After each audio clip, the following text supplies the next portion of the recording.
And here's what I'm going to tell you today. I got the Dallas Mavericks pulling the upset and winning this series. I don't like them in a Game 7 in Boston. I like them in 6 in Dallas. Could they win a Game 7 in Boston? Sure. Could they lose in 7? Yes, they could. But the greatness of Luka Doncic is something I think we got to be prepared to behold. Jason Tatum and Jaylen Brown going to have to step up and bring it to another level. There's no question about that. Kyrie Irving and his greatness, I think, will come shining through. Yo, it is crazy to me, these takes we're about to sit here and watch and listen to about the Dallas Mavericks before this series began, because this is like the perfect example of like what's wrong with the NBA media. How everyone just overreacts from one take to another, to one team to another. Like, oh my God. First it was Denver was supposed to repeat, which I thought they were going to. But then once they didn't repeat and they lost to Minnesota, it was, oh, Anthony Edwards, he's the next best thing. He's the next Michael Jordan. Oh my God. And they're like throwing MJ and Kobe Bryant comps or expectations on the 22-year-old. And then when that didn't work, it was Rudy Gobert's fault. So that was wrong. Then when they lost to Dallas, it was, oh my goodness, Dallas and Luka Doncic and Kyrie. Everybody had to go back, like step back and walk back a lot of their ridiculous Kyrie claims, how he shouldn't be playing in the NBA, about how Luka Doncic ain't that good, and then pedestalized them to such ridiculous heights that they thought that just off of just iso ball, sheer skill, and just throwing ridiculous labels all in the process of claiming that they're one of the greatest backcourts in NBA history, which was mind-blowing to me. I'm pretty sure we'll get to that in this video. That somehow, some way, that they were going to be not just the most complete team in the NBA this season, but one of the best teams the NBA has offered in the last 40 years in the Boston Celtics. Think about it for a second. The pedestalization of Kyrie and Luka had got so high that just off of skills and drill, skill, just off of that alone, skill, ball handling, shooting, that they were somehow going to be clearly a more complete team and do so in like 4, 5, 6 games. Like some people had some ridiculous claims that they were going to beat them in like 5 or 6 games. I think Nick Wright had a outrageous claim that by the time the Boston Celtics make adjustments, I'm pretty sure we'll get into it. So we'll go around the couch. Who is winning the NBA Finals and in how many games? Mr. B, we will start with you. Tough Crowd University, hostile territory. I got Dallas in 6. I think payback is coming for everybody that was talking crap about Kyrie. He does look emotionally invested. About, his personal life and things like that. I think, the basketball guys are going to bless him. So I'm rolling with. So you need the gods. Yeah, the basketball guys is real. Yeah. So let's move Rashad this side of the couch. Who's winning the NBA Finals, Rashad, and in how many games? Boston in 7. Okay. See? Confidence. I like Confident coffee. that. Moved it. If they go 7, I'm rolling. I like that. All right, let's go to you, Kenya. Who is winning NBA Finals? How many games? I'm going with Dallas. Uh-oh. I'm going to go 6. Hammer says Dallas in 6. Dallas in 6, man. Last but not I've been least. pretty good in this playoff so far. I'm gonna say my Nuggets, I had them to pick to win it all, but overall, I've been pretty. Okay, you did say Western Conference Finals when we came back from a couple of days off that Gil allowed us to have. Few other it would be 3-0, and it was 3-0. Yeah, a few other series. Last but not least, our show's namesake, Gil, who's winning the NBA Finals, how many games? No, Boston's winning the NBA Finals. As much as I want to say 4-0, right? Like, I want to say 4-0, but I kind of want to give Dallas game 1. I think they can sneak out game 1. So it's either 4 or 6. Wow, that's actually crazy. Luke, I ain't gonna hold you. Gil caught it spot on the money, man. He caught it right on. I had Boston winning in 5, in large part because I just looked at the both teams and I had to be, genuinely speaking, you had to be so high on Kyrie and Luka and what they could potentially do against a defense that was catered to stopping them, because there wasn't any slow-footed bigs out there that you could really take advantage of. This is a team that has really executed with switching, better coaching that they face like literally all postseason long, and just again all around a better unit, a much more well-rounded unit on both sides of the floor. You had to be so high on Luka and Kyrie coming throughout this series with a victory that, like, genuinely speaking, they would have to have godlike performances for them to win. And I just thought that was just outrageous. That was ridiculous claims that people were making. And even when people thought that it was gonna go 6 and 7, it's like, bro, that I just don't see how that's happening. I genuinely don't see how that's happening. I thought they were gonna win in 5, that being the Boston Celtics. And I think that, again, this is just a great example of people being caught up in narratives instead of talking about how good a team is. Instead of talking about what exactly Boston does well, how great they are, how much they've improved, the addition of Jrue Holiday and Kristaps Porzingis, and many people, the main reason why is because many people didn't want to admit that Kyrie's never really had a great series against Jrue Holiday at any point in his career. Jrue Holiday is practically built to defend someone like Kyrie, and yet for whatever reason, people didn't want to admit that, and so they had to acknowledge acknowledge that, he ain't really gonna do much in this series, which outside of really for stretches of game 3, he ain't really done nothing in this series. And moreover, I think that people were just more caught up in the concept and the narrative of pushing, oh, Boston is bad, they going through a weak conference, without just acknowledging that they were just significantly better than everyone else in the NBA. And I honestly believe outside of the Denver Nuggets, who just presented a much more difficult matchup problem for them to defend, honestly, there's not too many other teams I genuinely thought could even compete with Boston, regardless of how weak you thought the Eastern Conference was or not. But this is what happens when you run off of narratives, when everybody was going back and forth about a whole bunch of other nonsense. And so now we get people right here picking the Dallas Mavericks, and it was pretty consistent all throughout. It didn't matter which network you went to, people were picking the Dallas Mavericks pretty confidently. I was saying that I was leaning strongly toward Dallas, right? All week when it looked like they had that series in hand against Minnesota. And now after seeing last night, it's an easy choice for me.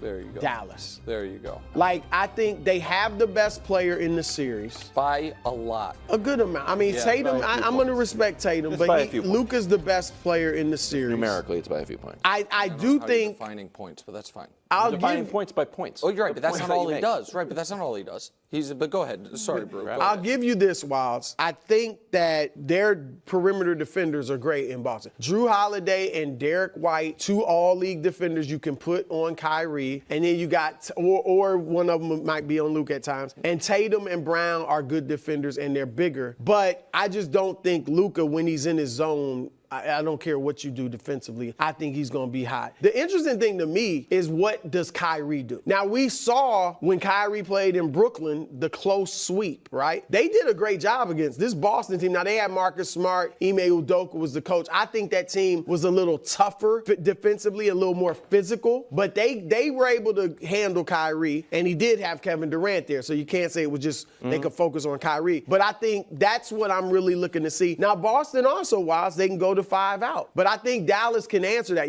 Lively can cover Porzingis. He's athletic enough to get out there with Porzingis. And then with P.J. Washington and Derek Jones Jr., like, they can go 5 out with you if you want. It's crazy that, like, just listen to the expectations to get a takeoff that people were having, that they believed that Derek Lively as a rookie was going to go out there and defend Porzingis, who immediately when he touched the floor was torching, and I do mean torching, what anybody in front of him was doing. And I'm not sitting here trying to poo-poo Derek Lively or completely trash him, but like that's a pretty steep expectation to do so. And while also stating that, you also have to acknowledge, and this is where like matchups just really come into play, respectfully, so what Derek Jones Jr., PJ Washington, Derek Lively, Daniel Gafford, what they have been able to do defensively, it's been going up against mediocre offensive units, if we're just being honest with ourselves. Sure, what OKC did in the regular season, I would say they're definitely better than mediocre, so that's probably a misrepresentation how good they are. But effectively, it was teams that heavily depended on one player to create for a rest of a roster that depended on their creation, and if shots weren't falling, there isn't any other way to beat them. So the fact to sit here and say, oh, look at what this Dallas Mavericks defense did against a mediocre Minnesota offense, when we all know that team isn't good offensively, or a OKC-led offense where Shea is really the only one who consistently be a shot creator, like, yes, in essence, what you're talking about is true, but these are teams that offensively aren't anywhere near close to the best offense in the NBA. And it wasn't just that Boston was the best offense. They were the best offense by a wide margin as well. They were a historically great offense. So to sit there and to say, well,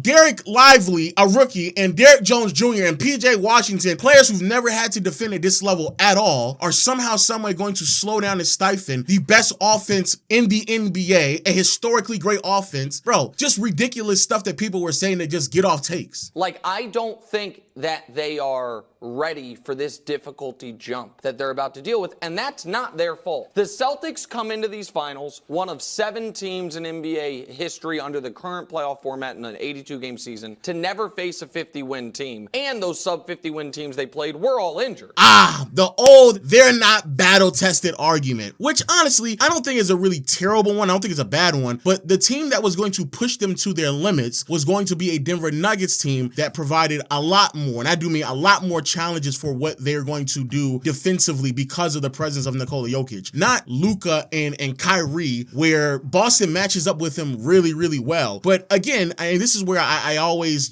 I cringe when we do this thing in NBA media, and I'm not even saying I've never been someone who's perpetuated, where narratives start to push and perpetuate and pedestalize where a player is and what they are supposed to do instead of looking at facts, data, and information, right? And so people ran with this idea that, oh, Luka and Kyrie, what they're going to do, they're battle tested, they're ready, and this Boston team, they've just never seen a team like this. And yet here we are now on the brink of a sweep, and the Dallas Mavericks are on pace to win just as many games, if not fewer, than every other team that the Boston Celtics faced in the prior rounds, and that looks like to be 0. So now when we sit here and talk about what exactly they're doing, hopefully we can have a discussion. And I said this on the timeline, I'm gonna say it here. I actually believe that parity in the NBA has really done a great thing by exposing a lot of NBA media members, because what ended up happening is, for the better part of like a 10-year stretch, it was easy to predict who was going to go to the finals. Hey, LeBron has built a super team out in the Eastern Conference. Whatever team he's on, and he's by far the best player in the NBA. So whatever team he's on, it's easy to predict that they're going to make it out of the Eastern Conference. And it's also fairly easy to say that he's going to win a championship as well. While on the other hand, outside of like maybe the Dallas Mavericks, because nobody didn't think they were going to come out of the West in 2011. You can argue maybe a young 2012 OKC team. But after that, picking the Spurs 2 years back to back in a row, and then OKC all the way up to 2019, it was also easy to believe who was going to come out the West as well. So now there is no need to have like these steep conversations about who's going to be good and who's better and, oh my God, like how are you going to win? And there's no need to have that, because it's very clear, like, oh, the Miami Heat have the better team, they should win. Oh, now that the Warriors have Kevin Durant, oh, they're supposed to win. Oh, KD and Klay Thompson got hurt, and then the Raptors look really, really good. Of course they're going to win. So it's easier to predict. But ever since 2019, going into like every single playoffs, I've just heard some of the most ridiculous and egregious, just fantasy made up fiction tales about how good a player or a team is supposed to be and how they're supposed to win. And it's how I've even like built a lot of the content on this channel and on my main channel, where in 2019, oh my God, the Clippers, they're backcourt, and what they do defensively, it's the next Michael Jordan and Scottie Pippen. Oh, how about this one? Oh my goodness, Giannis is just never going to be able to win a championship. I think that the way that the Phoenix Suns have built their roster, they're going to be competent and relevant in a championship contending team for the next 5-6 years. Or how about Jokic is the worst MVP in NBA history? He's comparable to Carmelo Anthony and Devin Booker. Or about this one? Here's a classic. The Golden State Warriors are going to win 0 rings. Like this low-level IQ conversation, this high school lunchroom basketball talk that I used to have with niggas back in the day who didn't really know much about the sport. It was okay then when I was 17, 16 years old, but looking at grown-ass people whose jobs it is to analyze the game, and everything still gets devolved down to a take instead of what's actually happening, is crazy. They will have the 2 best players in the finals, Luka and Kyrie. Oh my God, I didn't know RJ said that. I didn't know he said that one right there. Again, this is just the overreaction to like, we gotta give a lot of praise that's unwarranted, to, in particular, to Kyrie Irving, and we have to pedestalize him and elevate him to heights that are on par with all NBA caliber players, especially JT, who's been making the all NBA team every single season for like the last 3 to 4 years now. We have to put him on that caliber. And then again, when it doesn't look good, when it's not working out, when you're sitting here and you're wondering, oh man, why do so many people believe that Kyrie Irving is overrated? It's because of things like this. Literally the overreaction, the knee-jerk reaction to try to correct a wrong that you all thought y'all were going to make, and it lending itself to saying things like this is the reason why people still feel like Kyrie is overrated. He's overrated. Doesn't mean he's bad. Doesn't mean that he isn't a great piece to a championship team. But when you go far as to say that Kyrie Irving is better than Jason Tatum, that's crazy. And the thing that's even worse is that as much as I may love Kyrie and his skills and what he does on the floor, we're getting to a point where there's a lot of series that are starting to pile up where it's undeniable post his time with LeBron, it ain't looking that great. A lot of that has been ignored and forgotten about in this postseason run, especially after that Timberwolves series. But now in the finals, where unless he has another really great game in game 4, he's going to end this final series playing underwhelming once more. He's going to do that again. And so when you sit here and you put him to the degree of saying he's going to perform better than a top 10 player in the NBA, that's crazy. So that being said, shout out to the Boston Celtics. You're going to win in like 4 or 5, and a lot of people are going to be in their feelings, but it is what it is. Hopefully you all stop worrying about narratives and talk about the actual game and how good some of these teams are. Well, that's it. I'll see you all later. Peace.